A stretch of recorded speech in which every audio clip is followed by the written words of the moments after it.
50% ceiling అనేది outdated జనాభా లెక్కలుండి పరిస్థితులను బట్టి రిజర్వేషన్లు పెంచుకోవచ్చు అని చెప్పారు. దేశంలో అనేక చోట్ల ఈశాన్య రాష్ట్రాలు త్రిపుర, మేఘాలయ, ఈశాన్య రాష్ట్రాల లోపల ఎస్టీ జనాభా ఎక్కువ, ట్రైబల్ది. అక్కడ 90% రిజర్వేషన్లు ఉన్నాయి. తమిళనాడులో 70 ఉన్నాయి. ఇక్కడ కూడా మనం బలంగా వాదించి ఎట్టగెలదో నేను చూస్తా. నేను ఇంకా 10 ఎకరాల భూమి అమ్మైనా ప్రామినెంట్ అడ్వకేట్లను పెట్టి సుప్రీంకోర్టులో వాదించి గెలిపించి అది గెలిపించే వరకు కూడా వదిలిపెట్టాలి. ఎట్లా చట్టం ఉంది, నేచర్ జస్టిస్ ఉంది, మనకు న్యాయ సూత్రాలు ఉన్నాయి, ప్రజాస్వామ్య మౌలిక సూత్రాలు ఉన్నాయి, రాజ్యాంగంలోని సోషలిస్టు సమాజం నెలకొల్పాలనే భావన ఉంది. డెమోక్రసీ యొక్క అర్థము ప్రతి కులము వారి వారి జనాభా ప్రకారం ప్రాతినిధ్యం ఇవ్వాలి. ఇది రెండవది వాదన ఉంది. మెరిట్ అవసరం అని 50%. రాజకీయాలలో మెరిట్ ఎందుకండి? మనకు రాజకీయాల్లో మెరిట్ ఓ MBBS సీటా, ఇంజనీరింగ్ సీటా, IAS, IPS, దానికే మెరిట్ అవసరం లేదు, అనుభవం ద్వారా వస్తుందని మనం ఓ దిక్కు మెరిట్ వద్దని విద్యా ఉద్యోగాలకు 50% సీలింగ్ను వ్యతిరేకిస్తున్నాం. రాజకీయాల్లో సంతకం రానులు కూడా ముఖ్యమంత్రులే. మన తొలి అసెంబ్లీ లోపల సంతకం రానటువంటి వాళ్ళు ఒక 10 మంది ఎమ్మెల్యేలు. పార్లమెంట్లో తొలి పార్లమెంట్ లోపల దాదాపు 30 మంది ఎంపీలకు సంతకం రాక అంగుటు పెట్టింది. అంటే రాజకీయాల్లో చదువు, మెరిట్, ప్రతిభ లేదు. ప్రజల అభిమానమే మెరిట్, ప్రజల అభిమానమే పూలమానం. కాబట్టి రాజకీయాల్లో ఏ మెరిట్ లేదు, ప్రతిభ లేదని చెప్పి మనకు తెలుసు. అయినా సుప్రీంకోర్టు పదే 50% సీలింగ్ అనేది ఇప్పుడు ఎట్లా ఉంటుందో చూస్తా. సవాల్ చేస్తాం, న్యాయ వ్యవస్థనే సవాల్ చేస్తాం. ఎవరి జాగిరి కాదు ఇది ప్రజాస్వామ్యం. ప్రజాస్వామ్యంలో ఎవరి వాటా వాళ్ళకి, ఎవరి కోట వాళ్ళకి ఇవ్వాలి. అందుకే అడ్వకేట్లను పెట్టి తప్పనిసరి చేస్తాం. లేకపోతే పార్లమెంటులో చట్టం చేస్తాం. మోడీ మనవాడు, తప్పనిసరి మోడీ గారికి ప్రధానమంత్రి గారికి చెప్పారు, సార్ మీరు ఎన్నో మంచి పనులు చేస్తున్నారు, చరిత్ర మీకు ఇల్లు లేదు, ఊరు లేదు, భూమి లేదు, ఆస్తి లేదు, కుటుంబం లేదు, మీరు ఈ దేశానికి అంకితం అయిపోయారు. ఈ దేశంలో స్వతంత్రం తెచ్చినటువంటి గాంధీ గారికి బొమ్మలు పెడతలేరు, నెహ్రూ గారి విగ్రహాలు పెడతలేరు, వల్లభాయ్ పటేల్ పెడతలేరు, అల్లూరి సీతారామన్ మర్చిపోతున్నారు. కానీ అంబేద్కర్ బొమ్మలు వాడల రోజు పెరుగుతున్నాయి. ఎవరైతే అప్రెస్సుడు, అణచివేతకు, ఆకలి అజ్ఞానంతో కొట్టి మిట్టాడుతున్న ప్రజల గురించి పోరాడినరు వారిని ప్రజలందరూ తమ గుండెల్లో పెట్టుకుంటున్నారు. ఇక్కడ బీసీల అంబేద్కర్ పోస్టు ఖాళీ ఉన్నాయి. మీరు చట్టసభల్లో రిజర్వేషన్లు పెడితే బీసీలకు మీరు మరో అంబేద్కర్ అని చెప్పి నేను చెప్పాను కదా, లేచిడు గప్పన లేచి కవగలించుకొని కడుపు పట్టుకొని కృష్ణాజీ మేరేజీ కన్నా బోల్కి आप लड़ाई करो मैं करता हूं. కాబట్టి ప్రజాస్వామ్యం లోపల ఉద్యమాలు లేకుండా ఏది విజయవంతం కాదు. మన ఫీజుల రియంబర్స్మెంట్ కానీ స్కాలర్షిప్లు వస్తున్నాయి ఈరోజు అంటే వచ్చే రావడం లేదు. అసెంబ్లీ మీద దాడి చేశాం. 1978లో నేను ఉస్మాన్ యూనివర్సిటీ కాలేజ్ ప్రెసిడెంట్ ఉన్నా. అప్పుడు 2000 మందిని బస్సులు హైజాక్ చేసుకుపోయి అసెంబ్లీ లోపలికి పోయి తుక్కు వలగొట్టాం. అప్పుడే చెన్నారెడ్డి విడిపించి 500 హాస్టల్ ఇచ్చాడు.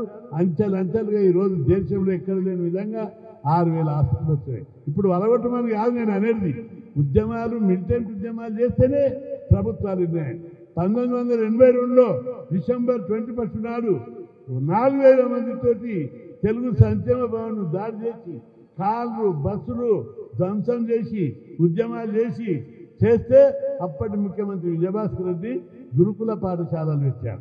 గురుకుల పాఠశాలలు పెట్టాలని మనం కొట్లాడితే పెట్టారు, ప్రేమతో పెట్టలేదు. ఎవరు పెడితే దేశంలో ఎక్కడ ఉన్నాయి గురుకుల పాఠశాలలు? ఎక్కడ లేవు. 6000 హాస్టల్ లేవు, గురుకుల పాఠశాల సిస్టమ్ లేవు.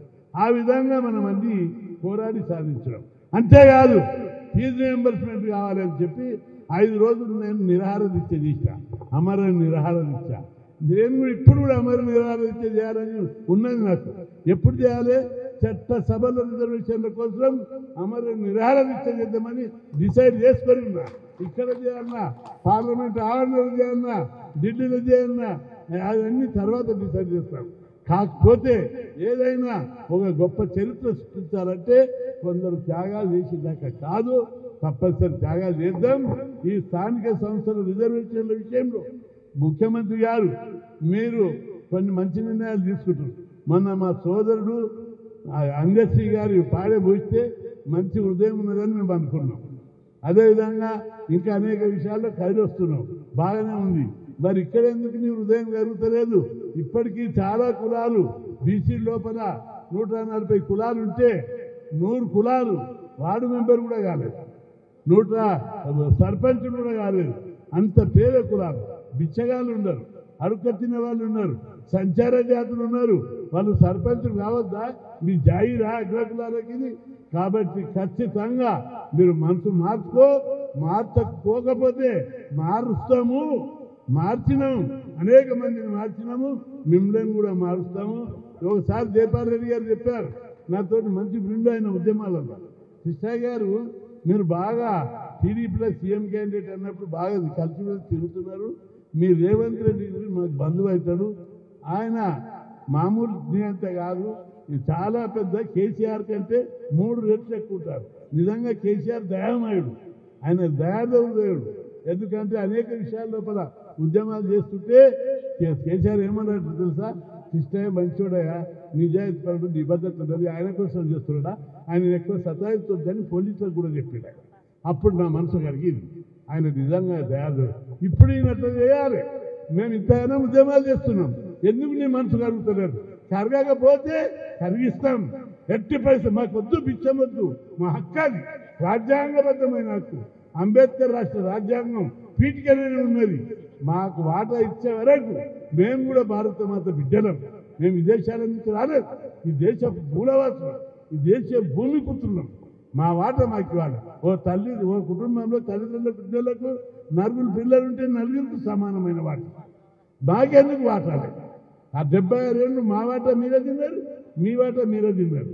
76 ఏళ్ళ తర్వాత తమ్ముళ్ళు కూడా చదువుకున్నారు, పెద్దగా అయ్యారు, మంచిగా ఉన్నారు. నువ్వు కూడా చెప్పిన 8 సార్లు మా వాటా మాకు ఇవ్వమని అడుగుతున్నాం. ఇవ్వకపోతే ఈ పొద్దు కాకపోతే రేపు మంచితనాన్ని ఇస్తే గౌరవం ఉంటుంది. మంచితనాన్ని ఇవ్వకపోతే లాఠీలతో అరదంలో కొట్లాడుకుంటారు. మేము కూడా యుద్ధం చేసి తీసుకుంటాం. యుద్ధం చేసి తీసుకుంటే నీ ఇజ్జత్ ఉండదు, మీకు గౌరవం ఉండదు. తప్పనిసరి ఎట్టి పరిస్థితుల వదలం. అనేక విజయాలు సాధించడం, ఇక్కడ కూడా విజయాలు సాధిస్తాం. విజయమే మా లక్ష్యం. మన ధర్మం కోసం, న్యాయం కోసం. ఈ దేశంలో మొదటి నుంచి రామాయణం, భారతం, అనేక చరిత్రలు చూసాం. ఈరోజు ధర్మానికి, న్యాయానికి తుది తీర్పు ఉంటుంది. ఖచ్చితంగా సాధిస్తాం. నువ్వు ఏదనుకుంటున్నావో భూస్వామ్య వ్యవస్థ అది కొనసాగదు, నడవనీయం. ఆ రోజులు పోయినాయి. కాబట్టి ముఖ్యమంత్రి గారు మీరు ఇచ్చిన వాగ్దానం ప్రకారం 42 అమలు చేయాలి. దానికోసం రేపు ఎన్నికలైనా అందరికీ రాష్ట్ర ప్రజలకు చెప్తున్నాం, బలవంతంగా నా చేత పోలీసు ఉంది, నా చేత అధికారులు ఉన్నారు, నేను ఎన్నికలు జరుపుతా. నేను ఎంత తర్వాత ఎమ్మెల్యే తప్పుడు ఫలితాలు ఉంటాయి, ఇప్పుడు ఎదుర్కొంటాం. రేపు కోట్ల ఖచ్చితంగా 42 గెలిస్తే అప్పుడు ఈ ఎన్నికలు రద్దయితాయి. అప్పుడు నీకేమన్నా ఉంటుందా ముఖం పెట్టుకొని తిరిగేది అని మేమంటున్నాం. ఈలోగా నిన్ను వదిలిపెట్టేది కూడా లేదు. పెద్ద ఎత్తున ఉద్యమాల కోసం సన్నాహాలు చేస్తున్నాం. ఎందుకంటే ప్రజాస్వామ్యం ఎప్పుడైనా ప్రజలే అంతిమ విజేతలు. కాబట్టి ఈ 2 కోట్ల మంది బీసీలకు వ్యతిరేకంగా పోయిన వాళ్ళు ఎవరు బతికి బట్టగట్టలేదు. ఖచ్చితంగా అంతిమ విజయం బీసీలదే, ధర్మందే, సత్యందే, న్యాయందే. కాబట్టి ఈ రాష్ట్ర ప్రజలందరికీ మీడియా ద్వారా చాలా సోషల్ మీడియా, టీవీలు ఉన్నాయి. మీరందరూ ఎక్కడికక్కడ ఉద్యమాలు చేయండి. అన్యాయం జరుగుతుంది. అడుక్కొత్తినే బతకొద్దు, పోరాడి సాధిస్తేనే తృప్తుంటుంది. ఇప్పుడు మనం హాస్టల్ ఎన్నో స్కీములు పెట్టించుకున్నాం, పోరాడి పెట్టించుకున్నాం, అడుక్కొత్తిలే. నిజంగా వాళ్ళకి వాళ్ళు ఇస్తే ఇతర రాష్ట్రాలు ఎందుకు లేవని అడుగుతున్నారు. కాబట్టి పోరాడి తీసుకుంటేనే అందులో మజా ఉంటుంది, అందులో తృప్తి ఉంటుంది. కాబట్టి బాగా పోరాడాలి. ఎక్కడికక్కడ ఇప్పటిదాకా పీస్ఫుల్గా చేశాం. ఎమ్మెల్యే క్యాంపస్ ధర్మంగా ధర్నాలు చేయండి.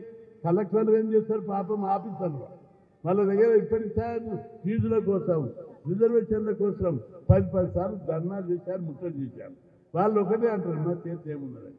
అందుకే ఎమ్మెల్యే క్యాంప్ ఆఫీసులో కారా ధర్నాలు చేయండి, క్యాంప్ ఆఫీసులో దీక్షలు చేయండి. అవి ప్రజల ఆఫీస్ క్యాంప్ ఆఫీసులు దీక్షలు చేసేందుకు మీరు ఉపయోగించుకోండి. ఈ ఉద్యమాన్ని మరింత ఉధృతంగా ముందుకు తీసుకుపోదాం. పీస్ఫుల్ గా గాంధీ మార్గంలో చేయాలి. చాలా మంది ఎమ్మెల్యేలు వాళ్ళు అంటారు, అన్న మీ వాళ్ళందరూ నన్ను బెదిరిస్తున్నారు, గెరావ్ చేస్తామంటారంటే ఎవరిని పీస్ఫుల్ గా గెరావ్ చేయండి, కానీ గొడవ కాళ్ళు వడగొట్టద్దు, ఆఫీసుల మీద రాలేదు, పీస్ఫుల్ గా ప్రొటెస్ట్ చేయండి అని విజ్ఞప్తి చేస్తూ ఈ ఉద్యమాన్ని మరింత ముందుకు తీసుకుపోవాలని కోరుకుంటూ సెలవు.